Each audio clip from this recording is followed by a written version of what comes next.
इस आंदोलन से सरकार घबराई हुई पूरी तरीके से। निश्चित रूप से सरकार को ऐसा ही भर्ती रद्द करनी पड़ेगी। और मैं तो एसओजी पे भी आरोप लगा रहा हूँ कि एसओजी ने 3-4 मामलों में उनसे 1-1 करोड़ रुपए में सौदा किया एसओजी के अधिकारियों ने। सरकार के अंदर बैठे कुछ लोग नहीं चाहते कि भर्ती रद्द हो, उसके पक्ष में मतलब आरपी चुनाव लड़ना चाहता नरेश को। केस विड्रॉ कर ले, सरकार को सारे पावर है, चार्जशीट फाइल ही नहीं करे। परिवार की क्या बात हुई वो तो भजनलाल जी और नरेश मीणा का परिवार बता सकता है। कांग्रेस के जितने भी नेता है या तो सड़कों पे मिलेंगे इधर उधर छुपते हुए और या जेल में मिलेंगे जिन्होंने बदमाशी करी। ऐसा ही भर्ती को लेकर लगातार और तमाम युवाओं की मांगों को लेकर आरएलपी सुप्रीमो हनुमान बेनीवाल सड़कों पर है। बेनीवाल जी और लगातार युवाओं की मांग उठा रहे हैं और सोई हुई जनता और सोए लोगों को जगा रहे हैं और नेताओं को जगाने की कोशिश कर रहे हैं। हनुमान जी, भजनलाल जी तो जाग ही नहीं रहे, आप जगाने की कोशिश कर रहे हैं। भजनलाल जी बिल्कुल जग जाएंगे। मामला दिल्ली के संज्ञान के अंदर है, पार्लियामेंट के अंदर इस मामले को 2 बार मैंने उठाया था।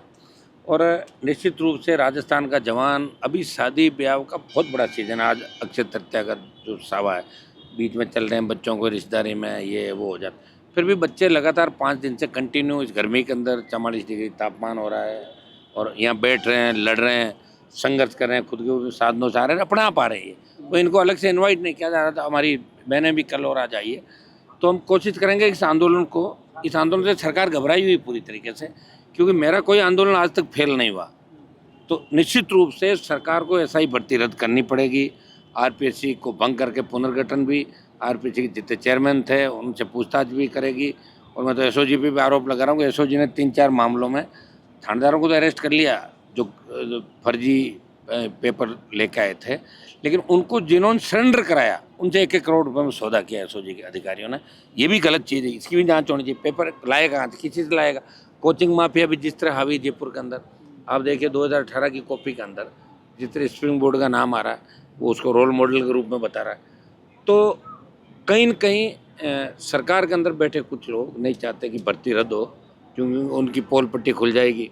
जैसे के बिश्नोई का मामला है, उन लड़कियों ने पूछताछ के अंदर बताया एसओजी में कि हमारे पास हमने 6 लाख रुपए मंत्री जी से लिए। तो सरकार से मांग करता हूँ बर्खास्त करें इसको। कन्हैयालाल चौधरी की भी जांच कराएं, इनकी पत्नी का नाम जो जेजेएम के काम हो रहे हैं, वरिष्ठ लोगों को जिस तरह ये वापस बाल कर रहे हैं, जिन लोगों को एसीबी ने ट्रैप किया उनको फील्ड पोस्टिंग दी, तो अंगुलियां करीब करीब मंत्री पे उठ रही। भजनलाल शर्मा खुद परेशान है, उनकी कहानी समझ में नहीं आ रही। एकदम से बड़े लोग उनको घेरने में लग गए और वो समझ नहीं पा रहे हैं। ब्यूरोक्रेट्स उनके खिलाफ है, गौरव श्रीवास्तव जैसे लोग वहाँ वसूली का धंधा कर रहा है सीएमओ के अंदर। तो इससे आप अंदाज लगा सकते हो कि ये स्टेट किस दिशा के अंदर जा रहा है। और विपक्ष में बैठी कांग्रेस सिर्फ फोटो खिंचवाने के लिए और दूसरे कामों के लिए कांग्रेस के नेता भाग रहे हैं। किसी भी नेता को पूछ लो तो वो कहेगा कि मैं तो आजकल क्या कर रहे हो साहब, एमएलए साहब बोले मैं तो मौत मरण और शादियों में भाग ले रहा हूँ, वो यही काम है। तो मैं आंदोलन की जरूरत नहीं, जब हवा चलेगी तो टिकट ले लेंगे और नहीं चलेगी तो घर बैठ जाएंगे। लोगों ने मन बना लिया और राजनीति को व्यापार बना लिया कि टिकट के पैसे देंगे और टिकट ले लें। कांग्रेस बीच में खूब टिकट बिकते हैं, हमने देखा इन चीज़ों को। सोशल मीडिया में लोग कह रहे हैं कि डोटासरा और भजनलाल तो मिले हुए हैं। डोटासरा हर बार कहते हैं पर्ची पर्ची पर्ची, तो उनके कहने से पर्ची थोड़ी जाएगी। पर्ची तो मोदी जी लेके जाएंगे, पर्ची अगर जाएगी तो। डोटासरा जितना कहेंगे उतना बचेंगे, मतलब सहयोग कर रहे हैं डोटासरा जी। हो सकता है भजनलाल जी डोटासरा, लेकिन ऐसा ही भर्ती में तो डोटासरा की भूमिका मुझे कम लग रही है, दूसरे लोगों की ज़्यादा है। वो रीट का जो लेवल फर्स्ट था उसमें कलाम पे जो ईडी की रेड हुई थी उसमें इनका नाम आया था, तो उसके अंदर हो सकता है जांच अगर हो कोई बात हो तो आ सकता है। लेकिन इनको सूचना पहले ही मिल गई थी, तो कागजात कुछ इधर उधर कलाम के हो गए थे। बाकी महेश जोशी गिरफ्तारी के बाद उम्मीद जगी है कि ईडी की जांच राजस्थान में रेड हुई, चाहे बजरी की हुई, चाहे दूसरे महकमों में हुई, चाहे परिवहन घोटाले दूसरे मामले, तो निश्चित रूप से गाज गिरेगी और इस आंदोलन से एक दिशा मिलेगी राजस्थान को। इस आंदोलन से एक बात ये भी होगी कि सारे लोग मिले हुए नहीं है, कुछ लड़ना भी चाहते हैं स्टेट को बचाने के लिए, जिससे राष्ट्रीय लोकतांत्रिक पार्टी लड़ रही है। किसानों के लिए सत्ता छोड़ी, अग्निवीर का आंदोलन उसके खिलाफ हम कर रहे हैं। पहलवान बेटियों को न्याय दिलाया, महंगाई के खिलाफ, जातिगत जनगणना की जो हम मांग कर रहे थे एनडीए में रहते हुए, इंडिया अलायंस में रहते हुए और अकेले रहते हुए भी, वो आज कैबिनेट ने अप्रूव किया। तो इससे बहुत बड़ा फायदा एससी एसटी ओबीसी का होगा और जाति आधार पर लोगों को टिकटें भी मिलेगी, उनका प्रतिनिधित्व भी बढ़ेगा और महिला आरक्षण के भी हम पक्ष तरह के महिलाओं को आरक्षण मिलना चाहिए। तो हम तमाम जो मामले उठा रहे हैं निश्चित रूप से धीरे धीरे उन पे देखिए सरकार की मोहर भी लग रही है।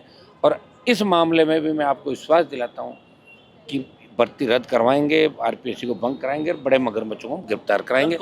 सर इम्पोर्टेंट टॉपिक कल का ये था कि कांग्रेस पार्टी ने अपने हैंडल से इस नाजुक दौर से देश गुजर रहा है और मोदी पर सवाल उठाया कि मोदी पाकिस्तान से नहीं लड़ रहा। क्या आपको लगता है इस वक्त सारी पार्टियों को एक होना चाहिए? एक तरफ तो एक होकर बात करते हैं, दूसरी तरफ हैंडल से मोदी की बदनामी करते हैं, तो इस मतलब देश तो एकजुट होना चाहिए पाकिस्तान से लड़ाई के लिए। कांग्रेस और मोदी तो मिले हुए हैं ना। राहुल गांधी, राहुल प्रियंका जैसे ही जीजा जी को उनको बुलाते हैं, जैसे ही जीजा जी को बुलाती ईडी, वैसे ही राहुल और सोनिया जी कहते हैं छोड़ दो हम 10 दिन चुप बैठे हैं। या इनसे ऐसा बयान दिलवाते हैं बीजेपी को अपना फायदा होता तो मिले हुए तो है ही, मिले हुए तभी तो हालात देखे नहीं आपने कभी। राहुल जी का अंदर का वीडियो देखना आप, अंदर किस तरह आते हैं, किस तरह चलते हैं, एक तरीके का मजाक है देश के अंदर। इंडिया अलायंस की मीटिंग नहीं हुई अब की बार, घुटों में बटा हुआ इंडिया अलायंस है।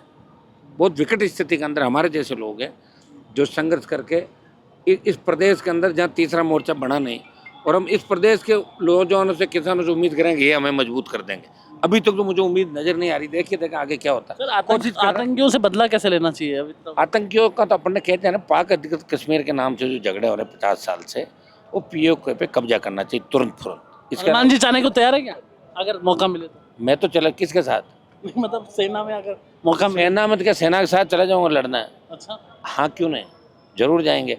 मैंने तो कहा 100% चले जाएं।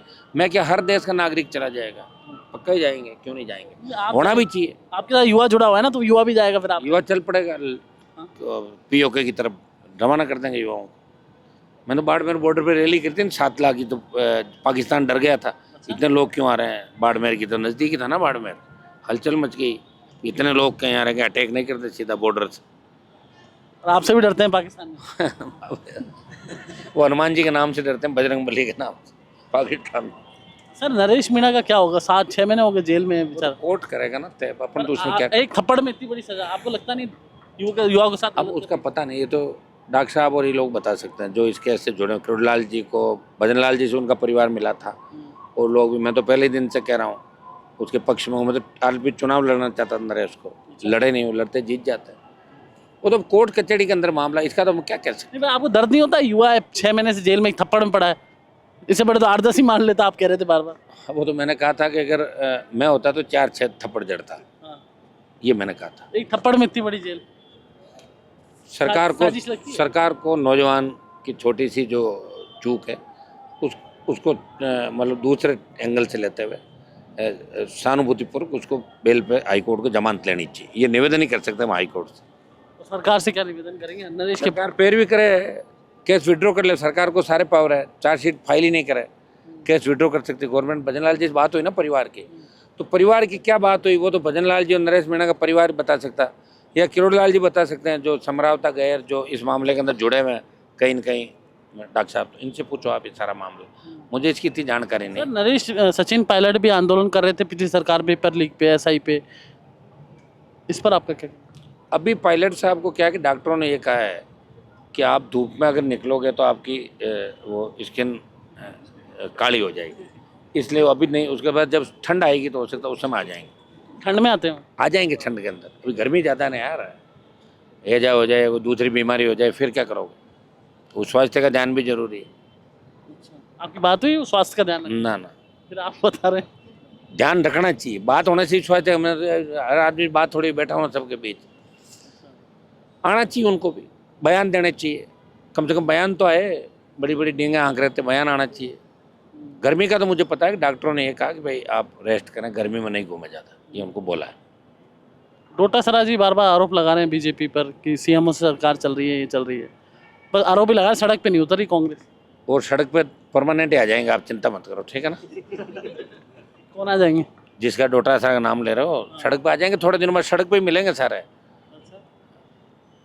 तो सड़क पे आंदोलन सड़क और जेल, कांग्रेस के जितने भी नेता हैं वो या तो सड़कों पे मिलेंगे इधर उधर छुपते हुए, और या जेल में मिलेंगे जिन्होंने बदमाशी करी, और बाकी सड़क पे तो 28 में तो आना ही है करीब करीब कांग्रेसियों को, तो वैसे सड़क पे आ जाएंगे 28।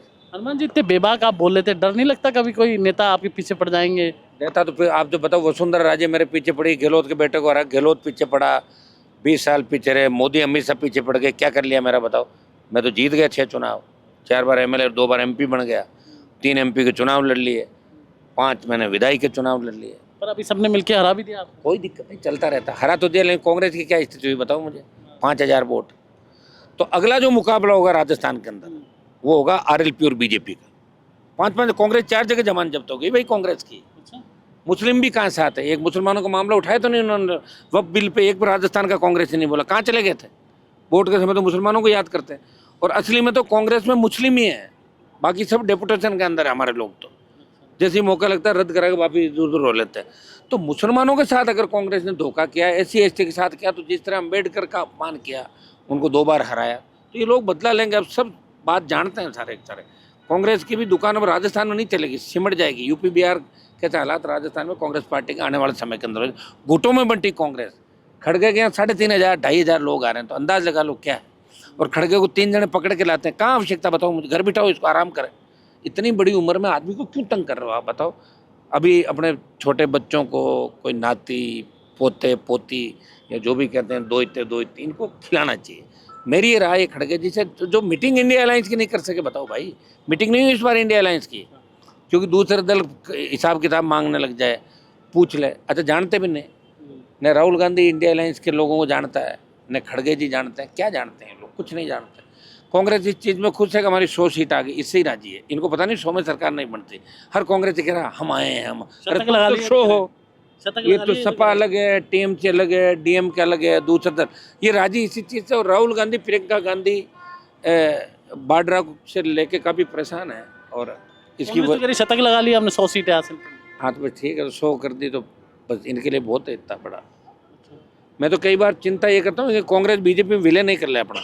जिस राजस्थान में जो स्थिति चल रही है, कहीं एक पता लगे कि इंदिरा गांधी के टाइम बना कांग्रेस अर्स और कांग्रेस आई, अब कांग्रेस बन जाए ABCD है या ABCD, जो भी 4 टुकड़े राजस्थान में हो सकते हैं कांग्रेस पार्टी के।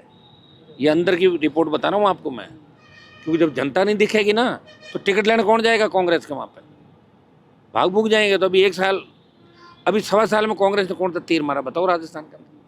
दादी नानी को लेके हाउस को आपने एडजन करवाया, कितना करोड़ों रुपए जनता का लगता है, और वहाँ भी कौन से मुद्दे सही लेके आते हैं, और हमें छोड़ के चले जाते हैं।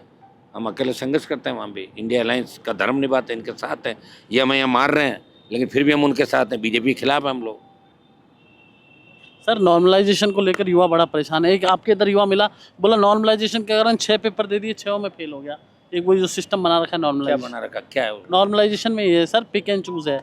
मतलब पारी के हिसाब से पेपर होता है, 6 पारी में पेपर, एक पारी में पेपर हो जाए, अलग अलग पेपर आते हैं। मतलब तो उसमें सवाल गड़बड़ हो जाता है ना, हाँ। उसका वो देते हैं, उसका बोनस। यही है ना? यही है। तो इसको खत्म करवाएंगे। कुछ मामले हैं हमारे पास, वार्ता जब होगी तो इसको भी ले लेंगे साथ में। वार्ता- क्योंकि अभी वार्ता तो बड़ी होगी, तो ऐसे थोड़ी होगी। आप क्या सोच रहे हो ऐसे हम गए ऐसे आगे? ऐसा नहीं, तो आर पार की लड़ाई भाई, बड़ी लड़ाई, लंबे समय तक लड़नी पड़ती। अभी तो मोमेंटम बना रहे हैं आप। चालू हो गया। अच्छा, माहौल बना रहे हैं अभी। हाँ, और हम बात भी नहीं कर रहे हैं। अच्छा। आप मतलब सरकार हमसे नहीं कर रही है, सरकार में हम बात नहीं कर रहे हैं। अभी हमें बात करने का मूड नहीं है हमारा। क्यों? आराम लड़ेंगे भी, एक बार बच्चों को भी तो तैयार करें ना। तो गर्मी और बढ़ जाएगी सर। तो बढ़ जाएगी, फिर बरसात भी हो जाएगी। अच्छा। तो हमारा आंदोलन भी अलग अलग तरीके से कर लेंगे हम। एसी में आंदोलन करेंगे। कर देंगे सर ऐसे में आंदोलन करा देंगे। बच्चों की अगर इच्छा हो तो एक दिन बढ़िया ऐसी वैसी लगा यहाँ के पे लगा देंगे एसी। लगवा देंगे ना, डोम लगा देंगे एसी वाला। अच्छा, आराम। पैसे की तो कमी नहीं है RLP की। RLP के पास पैसे की ही कमी है, लेकिन उधार दे देते लोग हमारे। सर हम भीख नहीं मांगते, हमने कोई चंदा नहीं किया, पार्टी ने इलेक्टोरल बॉन्ड नहीं खरीदे। बीजेपी तो गाय का मांस निर्यात करने वालों से बॉन्ड खरीद लिए। कांग्रेस ने कितने बॉन्ड लिए? RLP ने 1 रुपया किसी चंदे का नहीं लिया, कभी भीख नहीं मांगी, फिर भी लड़ रहे हैं। और ये आंदोलन करें, इन बच्चों को भी तकलीफ नहीं आने दें किसी तरीके की। कुछ भी करें, उन बातों को छोड़ो, जांच कराओ ना आप हमारी। मना कौन कर रहा है? मैंने मेरा कैंडिडेट विड्रॉ किया था क्योंकि यूनिवर्सिटी में मेरे सीनियर थे, इन्होंने मुझे कह दिया मेरी मदद करो। कुछ लोगों ने और कर दी, हमने मदद। सर आपने किस किस की मदद की? मृदा 50 की है। मृदा की। अरे सबकी मदद की तभी तो घूम रहे हैं, लेकिन मेरी मदद कौन करा ये देखो ना आप। तो मदद करने के बाद लोग भाग जाते हैं। ये तो हिंदुस्तान है मेरे भाई। अंग्रेज व्यापारी बन के आए थे और राज करके 150 साल। फूट डालो, राज करो। यहाँ किसी पर आप एहसान भी कर दो ना तो भाग जाएगा वो इसलिए भाग जाएगा कि कहीं मुझे वापस नहीं चुकाना पड़े। ये राजस्थान है मेरे सर भैया। आपसे डरते तो हैं। उम्मीदवार एम बेनीवाल मुझे कह रहे थे कि मैं हनुमान जी के खिलाफ नहीं बोलूंगा, हनुमान जी मेरे दोस्त हैं। दोस्त थोड़े हूँ मैं उसका, उसने मेरी पार्टी में काम किया था, दोस्त कैसे हो गया? हर कोई मेरा दोस्त थोड़े ना। दोस्त कौन है वो मैं ही तय करता हूँ। यदि हर कोई कहते मेरे दोस्त है तो घने लोग बनने को तैयार। ये भजन लाल बन जाए कल सुबह। आप बना लेंगे दोस्त भजन लाल को? अब हो गया, तो ये था हनुमान बेनीवाल। जितेंद्र जैठन।